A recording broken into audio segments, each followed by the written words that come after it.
মহাকাশ খাতসহ বাণিজ্যিক অর্থনৈতিক বিভিন্ন খাতে আমেরিকার সাথে কাজ করার বড় সম্ভাবনা দেখছে রাশিয়া। মঙ্গলবার এই কথা বলেছেন রাশিয়ার প্রেসিডেন্ট ভ্লাদিমির পুতিনের আন্তর্জাতিক সহযোগিতা দূত কিরিল দিমিত্রিভ। তিনি জানান, শীঘ্রই এ বিষয়ে ইলন মাস্কের সাথে আলোচনা হবে বলেও জানান তিনি।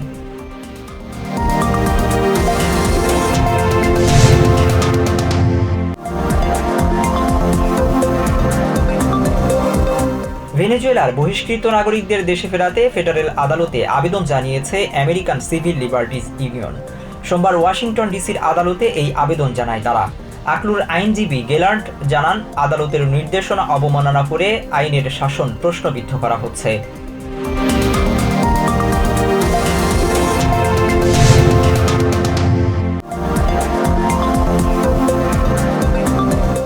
আমেরিকার ন্যাশনাল ইন্টেলিজেন্সের ডিরেক্টর তুলসী গ্যাবার্ডের বক্তব্য বাংলাদেশের সঙ্গে আমেরিকার দ্বিপাক্ষিক সম্পর্কে কোনো প্রভাব ফেলবে না বলে জানিয়েছেন অর্থ উপদেষ্টা ডক্টর সালেউদ্দিন আহমেদ। এছাড়া ধর্ম উপদেষ্টা আফম খালিদ হোসেন বলেছেন, তুলসী গ্যাবার্ডের বক্তব্য সঠিক নয়।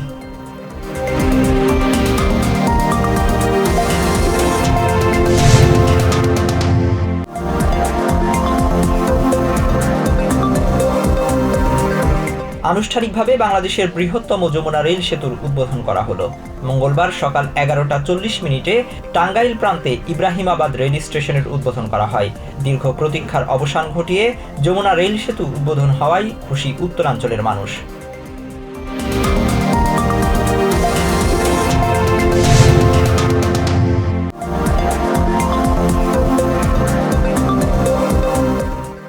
আগামী 15 দিনের মধ্যে দুই ছাত্র উপদেষ্টা মাহফুজ আলম ও আসিফ মাহমুদের পদত্যাগের দাবি জানিয়েছে গণ অধিকার পরিষদ।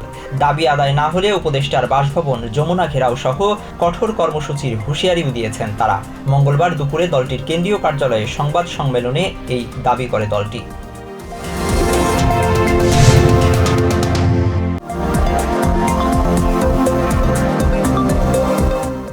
নতুন রাজনৈতিক দলের নিবন্ধনের জন্য নির্বাচন কমিশনের জারি করা গণবিজ্ঞপ্তির কার্যকারিতা স্থগিত করেছে হাইকোর্ট।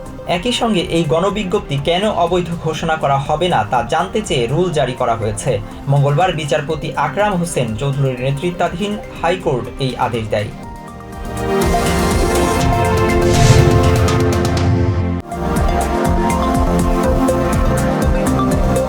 চলতি 2024-25 অর্থবছরের প্রথম 8 মাসে বার্ষিক উন্নয়ন কর্মসূচি বা এডিপি বাস্তবায়ন হয়েছে 24.27%, যা আগের অর্থবছরে ছিল 31.17%। পরিসংখ্যান বলছে, প্রথম 8 মাসে এডিপি বাস্তবায়নের এই হার গত 1.5 দশকের মধ্যে সর্বনিম্ন।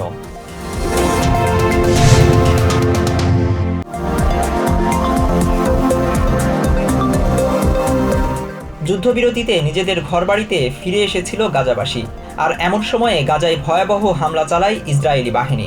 মঙ্গলবার হামাস পরিচালিত স্বাস্থ্য মন্ত্রণালয়ের তথ্য অনুযায়ী গাজায় রাতভর ক্ষেপণাস্ত্র হামলায় অন্তত 404 জন নিহত হয়েছে, যাদের মাঝে বেশিরভাগই নারী ও শিশু।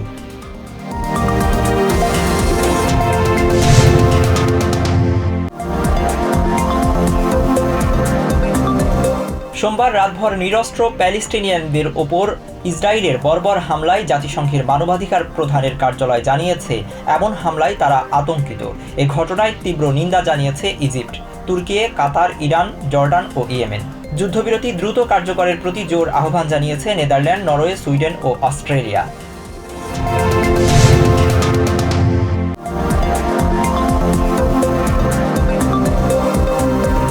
5 ম্যাচ সিরিজের দ্বিতীয় টি-20তে পাকিস্তানকে 5 উইকেটে হারিয়েছে নিউজিল্যান্ড।